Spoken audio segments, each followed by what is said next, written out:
Hello student. हम आपके लिए उत्तराखंड की जो टेस्ट सीरीज हमने चला रखी थी विभिन्न एग्जामों का जीएस उत्तराखंड और हिंदी की, उसमें अगला आपका पेपर लेकर के आए हैं जो आपके आने वाले बीपीडीओ या आपका जो आबकारी आरक्षी और आपका जो परिवहन निगम में आरक्षी की भर्ती निकली है उसमें जो विभिन्न आपके प्रश्न पूछे जाएंगे उनको लेकर के हम ये वीडियो तैयार कर रहे हैं। क्योंकि हम रेगुलर श्रृंखला चला रहे थे, पिछले एक महीने बहुत डिस्टरबेंस रहा, उस वजह से मैं वीडियो नहीं बना पाया। बहुत सारे बच्चों के कमेंट आ रहे थे, तो वो एक्चुअल में टाइम की कमी होने के कारण वीडियो नहीं बना पाया। लेकिन आगे हम प्रयास ये कर रहे हैं कि आपके लिए हम कंटिन्यू वीडियो लेकर के आए, चाहे वो आपके विभिन्न परीक्षाओं की रणनीति को लेकर के हैं, चाहे वो आपके प्रश्न पत्रों को लेकर के हैं। आज हमारा जीएस का सेट है, इसके अलावा उत्तराखंड का भी लाऊंगा, हिंदी का भी लाऊंगा, और उत्तराखंड के साथ साथ कोशिश ये रहेगी कि आगे रीजनिंग के भी कुछ महत्वपूर्ण क्वेश्चन आपको कराए जाएं। उसके अलावा जो जिनके 100 से ऊपर आपके नंबर, जो आपका भी हाल ही में जो समीक्षा अधिकारी का पेपर हुआ है उसमें 100 से अधिक स्कोर हो रहा है, जिनका जो मेंस के लिए तैयारी कर रहे हैं 100, 105, 110, खैर जो भी हो 100 से ऊपर आपको तैयारी करनी ही चाहिए। क्या पता आ जाए, 100 उतना सिक्योर तो है नहीं इस बार क्योंकि पोस्टें कम है, समझ रहे हैं तो, लेकिन फिर भी आप लोगों को 100 नंबर पर करनी चाहिए जनरल कैंडिडेट्स को। और जो आरक्षित वर्ग से है, महिला है या AWS है, वो आपके 5 नंबर कम में भी कर सकते हैं। लेकिन तैयारी आप करिए क्योंकि आपके PCS का फॉर्म भी निकलने वाला है, तो उसमें आपकी मेंस की तैयारी बहुत शानदार हो जाएगी। क्योंकि 4 कदम की दूरी है, हो सकता है कि समीक्षा अधिकारी मेंस की तैयारी करते करते आपके 2 कदम आप आगे बढ़ चुके होंगे, तो आपका थोड़ा एफर्ट वहां पे कम लगाना पड़ेगा। और आ गया तो ठीक ही है, लेकिन इस वजह से आप छोड़ नहीं सकते हो कि 102 नंबर आ रहे हैं, होगा कि नहीं। आपको मेंस की तैयारी करनी चाहिए क्योंकि वो आपका बहुत अच्छा सुधार करेगा। निबंध लेखन है, उसके अलावा आपका जो ड्राफ्टिंग है जिसमें आप एप्लीकेशन वगैरह लिखते हो, आपका प्रिसाइज वगैरह करते हो, वो सब चीजें आपको करनी पड़ेंगी, तो वो करते रहिए, उसमें कोई बुराई नहीं है। और समीक्षा अधिकारी जो आपका मेंस है उसमें 200 नंबर का जो पहला पेपर होना है वो तो आपका जीएस का ही है, सेम जीएस जो आपने प्री के लिए पढ़ा था वही है। बाकी जो आपका 200 नंबर का जो सेकंड पेपर है जो डिस्क्रिप्टिव टाइप होना है, लिखित होना है, उसके लिए हम अपनी जो ऐप है उसमें जल्दी ही आपके लिए निबंध वगैरह की एक श्रृंखला लेकर के आ रहे हैं, जिसमें हम आपको 8-10 निबंध कराएंगे महत्वपूर्ण। और उसके अलावा जितने तरह के आपके ड्राफ्टिंग में जो आपके प्रश्न पत्र जो पत्रावली पूछी जाती है उसको, या प्रेसाइज करने वाले या कुछ प्रशासनिक शब्दावलियां हैं उनको हम कराने का प्रयास कर रहे हैं। तो जल्द ही वो हम लेकर के आ रहे हैं अपने ऐप पर, तो उन लोगों के लिए अलग से वीडियो बनाऊंगा। आज का वीडियो फिलहाल हमारा सामान्य अध्ययन के प्रश्न पत्र पर है जो विभिन्न परीक्षाओं की दृष्टि से महत्वपूर्ण है। इसमें इतिहास, भूगोल, पॉलिटिकल, इकोनॉमी सारे प्रश्न आपने सम्मिलित किए हैं। तो इसमें पहला क्वेश्चन है, भारत के किस महान राष्ट्रवादी की मृत्यु असहयोग आंदोलन के पहले दिन हो गई थी? किस महान राष्ट्रवादी की मृत्यु असहयोग आंदोलन? असहयोग आंदोलन शुरू हुआ था 1 अगस्त 1920 को, और उसी दिन भारत के महान स्वतंत्रता संग्राम सेनानी और राष्ट्रवादी बाल गंगाधर तिलक का देहांत हो गया था। और इसी के नाम से फिर असहयोग आंदोलन का खर्चा चलाने के लिए तिलक स्वराज फंड की स्थापना की गई थी।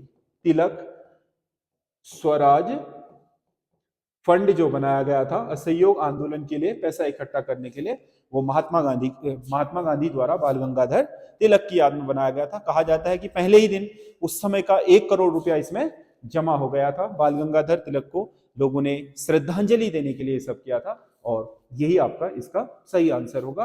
अगला क्वेश्चन है, निम्नलिखित में से किस एक को 23 मार्च 1931 को फांसी नहीं हुई थी?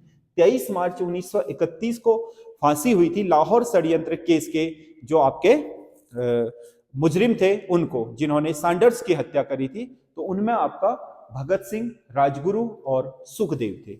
इन तीनों को फांसी हुई थी। रामप्रसाद बिस्मिल इस कांड में नहीं थे। रामप्रसाद बिस्मिल का संबंध है आपका जो काकोरी कांड हुआ था, काकोरी कांड। ये आपका काकोरी कांड कब हुआ था? 1925 में, 9 अगस्त के दिन, 9 अगस्त 1925। 8 डाउनिंग जो ट्रेन थी जो आपका सहारनपुर से खजाना लखनऊ के लिए ले जा रही थी, लखनऊ से पहले आपका एक स्टेशन है काकोरी, वहां पर क्रांतिकारियों ने, जिसे हम क्या बोलते हैं, HRA, हिंदुस्तान रिपब्लिकन आर्मी बोलते थे, जिसका स्थापना चंद्रशेखर आजाद और उनके सहयोगियों ने की थी। उनमें से एक थे रामप्रसाद बिस्मिल। तो वो आपका काकोरी कांड षड्यंत्र केस से थे, ना कि आपका लाहौर षड्यंत्र केस। लाहौर षड्यंत्र केस में भगत सिंह, राजगुरु और सुखदेव को फांसी हुई थी।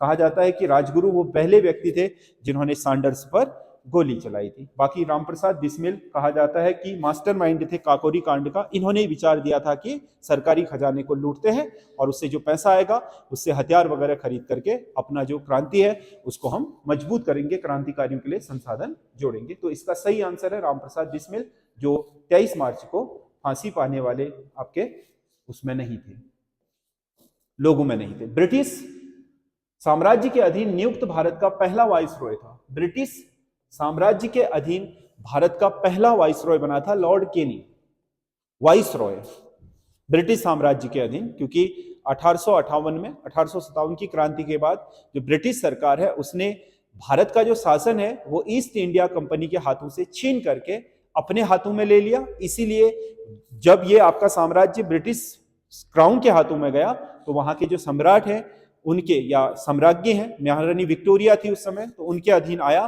तो उन्होंने अपने रिप्रेजेंटेटिव, प्रतिनिधि के रूप में भारत का पहला वाइसरॉय लॉर्ड कैनिंग को बनाया था। और लॉर्ड कैनिंग ने ही पहली बार जो महारानी का घोषणा पत्र है वो 1858 में नवंबर में आपके इलाहाबाद में उसे पढ़ा था। उसके बाद ये कहा गया कि भारत में अब ईस्ट इंडिया कंपनी का शासन नहीं है, बल्कि ब्रिटिश संसद और ब्रिटिश सम्राट के द्वारा ये शासन चलाएगा और ब्रिटिश सम्राट का प्रतिनिधि होगा भारत में वाइसरॉय। और भारत में पहला वाइसरॉय बना था लॉर्ड कैनिंग। अगला क्वेश्चन है, अकबर द्वारा मजहरनामा की घोषणा किस वर्ष घोषित किया गया था? मजहरनामा अकबर ने 1579 में घोषित किया था। मजहरनामा एक धार्मिक दस्तावेज था जिसमें अकबर ने यह घोषणा करी थी कि उसके राज्य का जो आपका धार्मिक संचालन है उसका भी सर्वे सर्वा आपका बादशाह ही होगा, यानी कि अकबर ही होगा। क्योंकि आज तक ये था कि दिल्ली में जितनी भी सत्ताएं स्थापित हुई थी उनमें धर्म का जो आपका सबसे बड़ा निर्णायक आपका ग्रुप होता था वो धर्म अधिकारी होते थे, जो आपके इसमें मौलवी वगैरह या फिर जो आपके उन इस्लाम धर्म से जुड़े हुए प्रमुख धर्म के जानकार थे, उन्हीं को धर्म के मामलों में निर्णय लेने का अधिकार था। तो अकबर को काफी अड़चन आ रही थी धार्मिक आपके चीजें सुधार करने में, तो उसने कहा कि एक मजहरनामा तैयार कराया। मजहरनामा का जो ड्राफ्ट तैयार करा था वो शेख मुबारक ने करा था। शेख मुबारक। अकबर के दो नवरत्न हैं, अबुल फजल और फैजल, ये दोनों भाई हैं। इनके पिता थे शेख मुबारक। तो शेख मुबारक द्वारा मजहरनामा का दस्तावेज तैयार किया था। 1579 में अकबर ने मजहरनामा घोषित कर दिया, जिसके बाद धर्म के मामलों में अंतिम निर्णय लेने का अधिकार भी बादशाह के पास आ गया था। अगला, पल्लव शासक द्वारा वातापी कोण की उपाधि धारण की गई थी। पल्लव शासक, पल्लव जिन्हें हम द्रविड़ स्थापत्य कला के लिए जानते हैं, पल्लव कांचीपुरम जो दक्षिण भारत की एक तरीके से सांस्कृतिक राजधानी है, वहां पर द्रविड़ जो स्थापत्य कला है उसके जनक माने जाते हैं पल्लव शासक। तो पल्लवों में आपका वातापी कोण या आपका जो बादामी कोण है उसकी उपाधि धारण की थी नरसिंह वर्मन प्रथम ने, क्योंकि इसने वातापी में पुलकेशियन द्वितीय को पराजित करके उस पर अधिकार कर लिया था और उनकी राजधानी वातापी के नाम पर उसने वातापी कोण यानी कि वातापी का विजेता की उपाधि धारण की थी। अगला क्वेश्चन है, भारत में आर्थिक नियोजन की गांधीवादी योजना किसने प्रस्तुत की थी? आर्थिक नियोजन की गांधीवादी योजना, आर्थिक नियोजन भारत का आपका जो आर्थिक नियोजन है यानी कि भारत में जो आपके प्लानिंग चल रही है 1951 से शुरू हो गई थी, 1 अप्रैल 1951 से 12 पंचवर्षीय योजनाओं तक चली है। तो उस प्लानिंग को कैसे किया जाए, तो आजादी से पहले ही इसमें कई विचार आए थे, जिसमें आपका एनएम रॉय ने जन योजना दी थी, श्रीमन नारायण ने आपका गांधीवादी योजना दी थी, जयप्रकाश नारायण ने सर्वोदय योजना दी, ये तो आजादी के बाद आई 1950 में। जवाहरलाल नेहरू ने ऐसा कोई विचार नहीं दिया था, लेकिन वो आपकी जो नियोजन समिति थी उनकी अध्यक्षता में पहली नियोजन समिति बनाई गई थी। इसके अलावा बंबई के जो 8 उस समय के सबसे बड़े उद्योगपति थे उन्होंने भी एक योजना प्रस्तुत की थी, भारत कैसा हो आगे आजादी के बाद, उसे बॉम्बे प्लान बोलते हैं। तो इसमें जो आर्थिक नियोजन की गांधीवादी योजना है इसके जो प्रतिपादक माने जाते हैं वो है श्रीमन नारायण। हालांकि इनमें से किसी भी आपके विचारक के विचारों को सम्मिलित नहीं किया गया, केवल आपका जब 1951 में आपका भारत में आर्थिक नियोजन शुरू हुआ तो उसमें जो जयप्रकाश नारायण है उनकी सर्वोदय योजना, इन्होंने सर्वोदय योजना दी थी 1950 में, तो उसके कुछ तथ्यों को इन्होंने सम्मिलित कर लिया पहली पंचवर्षीय योजना में। अगला क्वेश्चन है, आर्थिक समृद्धि दर निकाली जाती है। आर्थिक समृद्धि दर मतलब किसी देश में आर्थिक रूप से कितनी समृद्धि हुई, उसकी जो दर है, उसका जो परसेंटेज है, वो कैसे किस पर निकाली जाती है? वो है निवल राष्ट्रीय उत्पाद पर, नेट नेशनल प्रोडक्ट, एनएनपी पर निकाला जाता है। जैसे इस साल हमारी एनएनपी 100 रुपए की है, अगले साल ये बढ़कर के 105 रुपए हो गई, तो हमारी आर्थिक समृद्धि दर आई 105 माइनस 100 बट्टे 100 गुणा 100, तो ये आ गया 5/100 गुणा 100। तो कोई आपसे पूछेगा कि भारत की आर्थिक समृद्धि क्या है, 100 से 100 कट गया तो ये आएगा 5%। आर्थिक समृद्धि को हमेशा निकाला जाता है निवल राष्ट्रीय उत्पाद पर, यानी कि नेट नेशनल प्रोडक्ट, एनएनपी पर। किसी भी देश की आर्थिक समृद्धि इसी पर निकाली जाती है, दर। अगला, अर्थशास्त्र में लारेंज वक्र का उपयोग किया जाता है।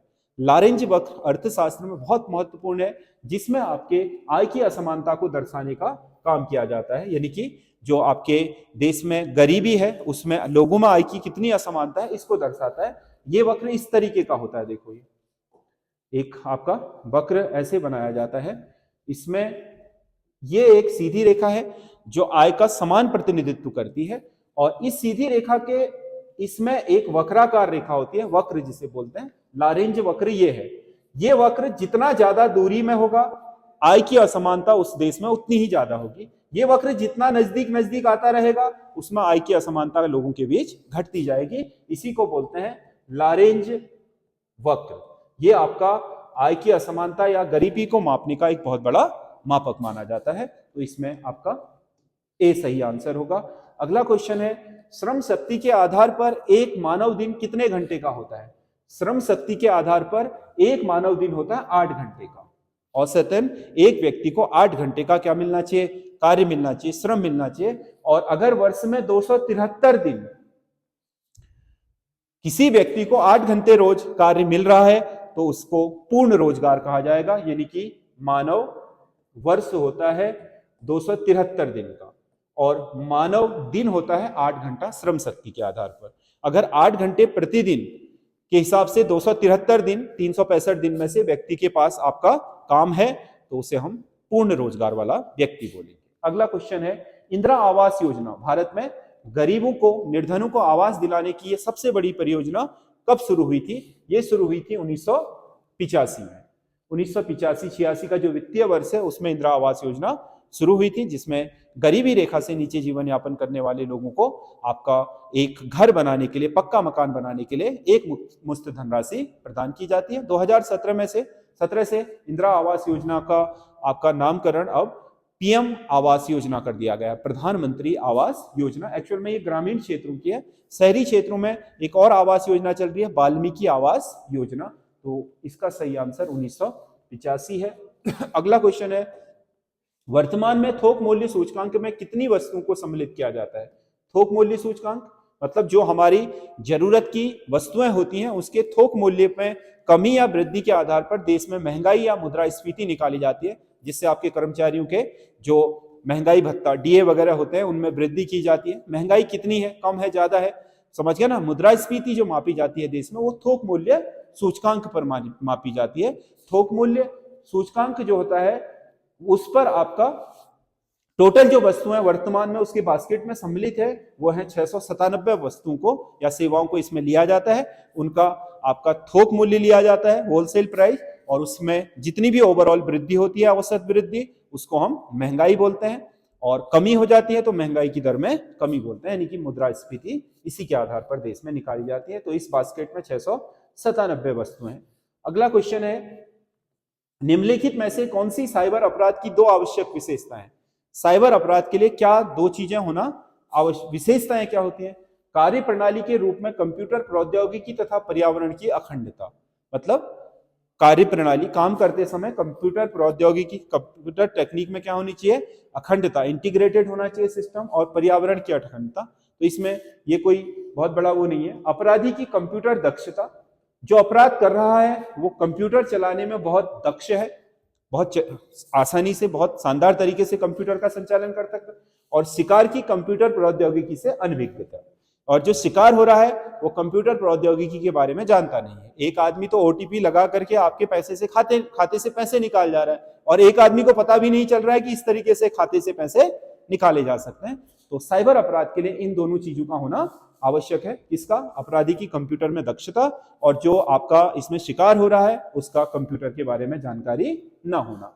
अगला क्वेश्चन है, फ्लैश ड्राइव का लोकप्रिय नाम क्या है?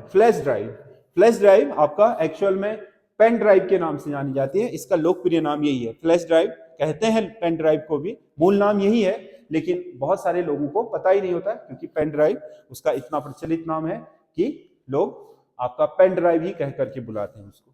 निम्नलिखित में से कौन सा एक एल्गोरिदम आर्टिफिशियल इंटेलिजेंस से संबंधित है? एआई, कृत्रिम बुद्धिमत्ता, जो अभी वर्तमान समय तथा आने वाले समय में कंप्यूटर की सबसे बड़ी आपकी ताकत बनने जा रही है, कृत्रिम बुद्धिमत्ता। उसका जो आपका एल्गोरिदम है वो एल्गोरिदम कहलाता है हिल क्लाइंबिंग एल्गोरिदम कहलाता है। इसी से आपका एआई, आपका क्या आर्टिफिशियल इंटेलिजेंस का संचालन किया जाता है। अगला क्वेश्चन है, ट्रांजिस्टर किस पीढ़ी के कंप्यूटर की विशेषता थी? ट्रांजिस्टर आपके किस पीढ़ी के कंप्यूटर में आए थे? द्वितीय पीढ़ी के। प्रथम में तो वैक्यूम ट्यूब थी, फर्स्ट में वैक्यूम ट्यूब थी, दूसरे में आपका ट्रांजिस्टर आए, तीसरे में आए थे आपका इंटीग्रेटेड सर्किट, और चौथे में आए माइक्रो प्रोसेसर। ये आपके चौथी पीढ़ी की विशेषता है। दूसरी पीढ़ी की विशेषता है ट्रांजिस्टर। कंप्यूटर में आपका प्रोसेसिंग के लिए ट्रांजिस्टर का प्रयोग द्वितीय पीढ़ी के कंप्यूटरों में किया जाना शुरू हुआ। अनुपम सुपर कंप्यूटर का निर्माण किया है। अनुपम सुपर कंप्यूटर का निर्माण आपका भाभा एटॉमिक रिसर्च सेंटर का है अनुपम कंप्यूटर। तो बार्क की देन है अनुपम सुपर कंप्यूटर, भारत के प्रसिद्ध सुपर कंप्यूटरों में से एक है। धर्म विषय कार्यों के प्रबंधन की स्वतंत्रता का उल्लेख है। प्रबंधन, मैनेजमेंट, धर्म के आपका प्रबंधन की जो स्वतंत्रता है वो है अनुच्छेद 26 में। धर्म को मानने, उसमें आस्था प्रकट करने, विश्वास प्रकट करने की जो स्वतंत्रता है वो तो 25 में है। धर्म को, धार्मिक संस्थाओं का प्रबंधन या धर्म के प्रबंधन की स्वतंत्रता 26 में है। अगला क्वेश्चन है, किस संविधान संशोधन द्वारा लोकसभा सदस्यों का कार्यकाल 6 वर्ष कर दिया गया था? सामान्य रूप से हमारे उसमें 5 ही वर्ष रहा है, लेकिन 1976 में जो आपका 42वां संविधान संशोधन हुआ था उसमें लोकसभा सदस्यों का कार्यकाल राज्यसभा की तरह ही 6 वर्ष कर दिया गया था। हालांकि 2 वर्ष बाद ही 44वें संविधान संशोधन द्वारा इसे पुनः 5 वर्ष कर दिया गया, यानी कि एक बार पुनः घटा दिया गया था। अगला क्वेश्चन है, संसद की कार्यवाही में प्रश्नकाल किस समय को कहा जाता है? संसद की कार्यवाही प्रतिदिन जब भी आपका संसद सत्र चलता है तो सुबह 11 बजे शुरू होती है। 11 बजे से 12 बजे तक का जो 1 घंटे का समय होता है पहला, उसे बोलते हैं आपका प्रश्नकाल। संसद की कार्यवाही में पहले 1 घंटे को प्रश्नकाल बुलाया जाता है। ठीक 12 बजे जो समय हो जाता है उसे शून्यकाल बोलते हैं। तो पहला जो घंटा है उसी को क्या बोलते हैं? 11 से 12 बजे तक का प्रश्नकाल। 2 बड़े देशों के राष्ट्राध्यक्षों के द्वारा प्रत्यक्ष संपर्क के हेतु की गई दूरभाष व्यवस्था को कहा जाता है। 2 बड़े देश जैसे इंडिया है, अमेरिका है, किसी गंभीर मुद्दे पर अगर इंडिया के प्रधानमंत्री और अमेरिका के राष्ट्रपति आपका एक दूसरे से डायरेक्ट बात करते हैं तो उसके लिए विशेष आपका टेलीफोन सेवा शुरू की जाती है, तो उसे कहा जाता है हॉटलाइन। क्या बोलते हैं? हॉटलाइन। अगला क्वेश्चन है, निम्नलिखित में से किन किरणों की उत्पत्ति सौर विकिरण से होती है? सौर विकिरण में किन किरणों की उत्पत्ति होती है? आपका अवरक्त यानी कि इंफ्रारेड जो तरंगें हैं, इंफ्रारेड जो किरणें होती हैं वो सौर विकिरण से उत्पन्न होती हैं, क्योंकि उसमें तापमान बहुत ज्यादा होता है। लाल रंग से भी जिनकी तीव्रता ज्यादा हो ऐसी तरंगों को हम इंफ्रारेड बोलते हैं, और जिनकी बैगनी से कम हो उन्हें हम पराबैंगनी किरणें या फिर अल्ट्रा वायलेट किरणें बोलते हैं। तो इंफ्रारेड जो किरणें हैं वो आपके सौर विकिरण से उत्पत्ति होती है इनकी। अगला क्वेश्चन है, जीन शब्द का प्रयोग सर्वप्रथम किसने किया था? जीन शब्द जो हमारा जेनेटिक्स है, इसमें जीन बहुत महत्वपूर्ण आपके इकाई है, जो हमारे सारे गुण धर्म सारी चीजें तय करती हैं। इंसान का बेटा इंसान होगा, समझ गया ना। तो ये सारी चीजें क्या हमारे जीन द्वारा एक पीढ़ी से दूसरी पीढ़ी में ली जाती हैं, आनुवंशिक सूचनाएं जो होती हैं। तो जीन का शब्द का प्रयोग सर्वप्रथम 1909 ईस्वी में आपके जोहानसन ने करा था। अगला क्वेश्चन है, निम्नलिखित में से भारत का सबसे दक्षिण में स्थित बंदरगाह कौन सा है? ये 4 दिए हुए हैं। इनमें अगर भारत की स्थिति को देखोगे तो इनमें से कोच्चि बंदरगाह यहां पर है, चेन्नई बंदरगाह यहां पर है, फिर उसके बाद एन्नौर है, और सबसे दक्षिण में यहां आपका तूतीकोरिन है। तूतीकोरिन भारत का सबसे जो दक्षिणतम बंदरगाह है इनमें से वो आपका तूतीकोरिन है। वैसे भी अगर हम भारत के क्या सारे बंदरगाहों को देखें जो आपके मुख्य भूमि पर है, तो उनमें से सबसे दक्षिणतम तूतीकोरिन ही है, तमिलनाडु में। तूतीकोरिन कहाँ है? तमिलनाडु में।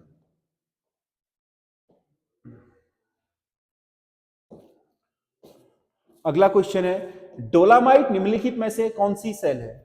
डोलामाइट चट्टानें किस सेल में पाई जाती हैं? तो डोलामाइट आपका किस में पाई जाती हैं?